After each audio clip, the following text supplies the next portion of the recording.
ಸೂರಜ್ ರೇವಣ್ಣ ವಿರುದ್ಧವಾಗಿ ಇದೀಗ ಪ್ರಕರಣ ದಾಖಲಾಗಿದೆ. ಸಂತ್ರಸ್ತನಿಗೂ ಕೂಡ ವೈದ್ಯಕೀಯ ತಪಾಸಣೆಗೆ ಒಳಪಡಿಸಲಾಗಿದೆ. ಸಂತ್ರಸ್ತ ಯುವಕನಿಗೆ ಬೌರಿಂಗ್ ಆಸ್ಪತ್ರೆಯಲ್ಲಿ ಮೆಡಿಕಲ್ ಟೆಸ್ಟ್ ಅನ್ನು ಮಾಡಿದ್ದಾರೆ. 15 ರೀತಿಯ ಟೆಸ್ಟ್ಗಳಿಗೆ ವೈದ್ಯರು ಸಂತ್ರಸ್ತನನ್ನ ಒಳಪಡಿಸಿದ್ದು, ಸುಮಾರು 3 ಗಂಟೆಗಳ ಕಾಲ ದೀರ್ಘಕಾಲದ ಮೆಡಿಕಲ್ ಟೆಸ್ಟ್ ಅನ್ನು ವೈದ್ಯರು ಮಾಡಿಸಿದ್ದಾರೆ. ಸಂತ್ರಸ್ತನ ಉಗುರು ಮತ್ತು ಕೂದಲು ಮಾದರಿಯ ಸಂಗ್ರಹವನ್ನು ಕೂಡ ಈ ಸಂದರ್ಭದಲ್ಲಿ ಪಡೆದುಕೊಳ್ಳಲಾಗಿದೆ. ಒಟ್ಟು 15 ರೀತಿಯ ಟೆಸ್ಟ್ಗಳು. ಪೊಲೀಸರು ಯಾವೆಲ್ಲ ಟೆಸ್ಟ್ಗಳ ನೆಸೆಸಿಟಿ ಇದೆ ಅನ್ನೋದರ ಬಗ್ಗೆ ಪೊಲೀಸರಿಗೆ ವೈದ್ಯರಿಗೆ ತಿಳಿಸಿರ್ತಾರೋ ಅದರಂತೆಯೇ ಟೆಸ್ಟ್ಗಳನ್ನು ಮಾಡಿದ್ದಾರೆ. ಸುಮಾರು 3 ಗಂಟೆಯ ಸುದೀರ್ಘ ಟೆಸ್ಟ್ಗಳ ಬಳಿಕ ಸಂತ್ರಸ್ತನನ್ನ ಪೊಲೀಸರು ಕರೆದುಕೊಂಡು ಹೋಗಿದ್ದಾರೆ. ಬೆಂಗಳೂರಿನಲ್ಲಿ ಇವತ್ತು ಬೌರಿಂಗ್ ಆಸ್ಪತ್ರೆಯಲ್ಲಿ ಸಂತ್ರಸ್ತನ ವೈದ್ಯಕೀಯ ತಪಾಸಣೆಯನ್ನ ಮಾಡಲಾಗಿದೆ. ಪುತ್ರನನ್ನ ಅರೆಸ್ಟ್ ಮಾಡಿದ ಪ್ರಕರಣಕ್ಕೆ ಸಂಬಂಧಪಟ್ಟ ಹಾಗೆ ಮಾಜಿ ಸಚಿವ ರೇವಣ್ಣ ಅವರು ಪ್ರತಿಕ್ರಿಯೆಯನ್ನ ಕೊಟ್ಟರು. ನಮ್ಮ ಕುಟುಂಬದ ವಿರುದ್ಧ ರಾಜಕೀಯ ಷಡ್ಯಂತ್ರ ನಡೀತಾ ಇದೆ.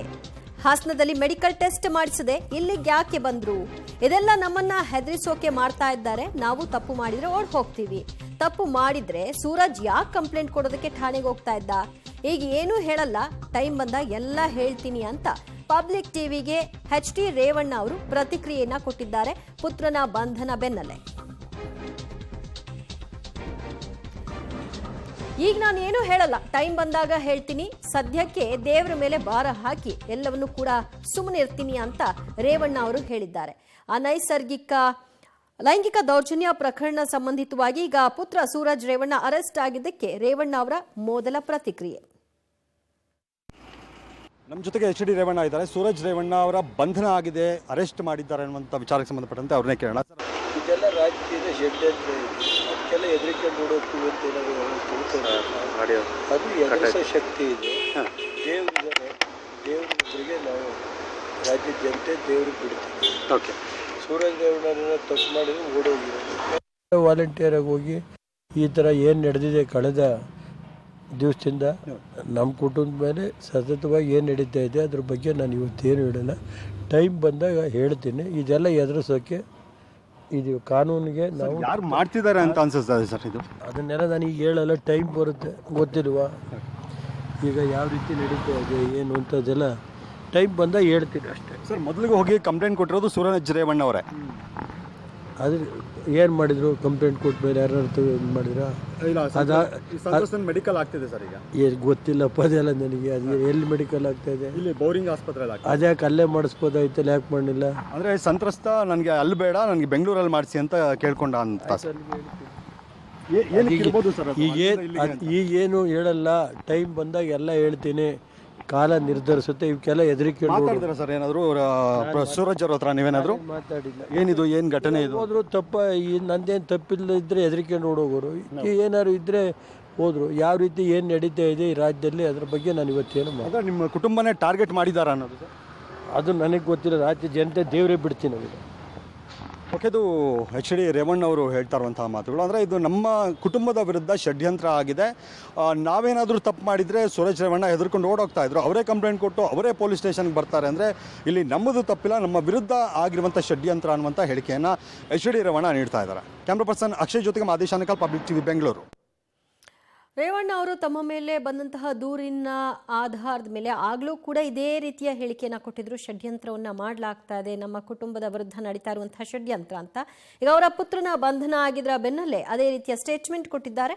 ಮತ್ತಷ್ಟು ಅಪ್ಡೇಟ್ಸ್ ಕೊಡ್ತಾರೆ ನಮ್ಮ ಪ್ರತಿನಿಧಿ ನಾಗೇಶ. ಬೌರಿಂಗ್ ಆಸ್ಪತ್ರೆಯಲ್ಲಿ 3 ಗಂಟೆಗಳ ಕಾಲ ಸಂತ್ರಸ್ತನಿಗೆ ತಪಾಸಣೆಯನ್ನ ಮಾಡಿದ್ದಾರೆ. ಸೊ ಈ 3 ಗಂಟೆಯ ಅವಧಿಯಲ್ಲಿ ಸುಮಾರು ಎಷ್ಟು ಟೆಸ್ಟ್ ಅನ್ನ ಮಾಡಿದ್ದಾರೆ? ದಿವ್ಯಾ, MLC ಪ್ರಜ್ವಲ್ ರೇವಣ್ಣರಿಂದ ಸೂರಜ್ ರೇವಣ್ಣರಿಂದ ಲೈಂಗಿಕ ದೌರ್ಜನ್ಯಕ್ಕೆ ಒಳಗಾದ ಸಂತ್ರಸ್ತ ಯುವಕನಿಗೆ ಬೆಂಗಳೂರಿನ ಬೋರಿಂಗ್ ಆಸ್ಪತ್ರೆಯಲ್ಲಿ ಮೆಡಿಕಲ್ ಮಾಡಿಸಿರುವಂಥದ್ದು. ಈಗಾಗಲೇ 3 ಗಂಟೆಗಳ ಕಾಲ ಸಂತ್ರಸ್ತ ಯುವಕನಿಗೆ ಮೆಡಿಕಲ್ ಮಾಡಿರುವಂತೆ ವೈದ್ಯರು ಸಂಪೂರ್ಣವಾಗಿ ಮೆಡಿಕಲ್ ಟೆಸ್ಟನ್ನು ಮುಗಿಸಿದ್ದಾರೆ ಅನ್ನುವಂಥ ಮಾಹಿತಿ ಈಗ ಇರುವಂಥದ್ದು. ಈಗಾಗಲೇ ಸಂತ್ರಸ್ತ ಯುವಕನಿಗೆ ಕರ್ಕೊಂಡು ಹೋಗಲಿಕ್ಕೆ ಹಾಸನದ ಇನ್ಸ್ಪೆಕ್ಟರ್ ಕಾರನ್ನು ತಂದು ನಿಲ್ಲಿಸ್ಕೊಂಡಿರುವಂಥದ್ದು. ಭಾಳ ಪ್ರಮುಖವಾಗಿ ಈಗಾಗಲೇ ಮೆಡಿಕಲ್ ಟೆಸ್ಟ್ ಮುಗಿದಿದೆ.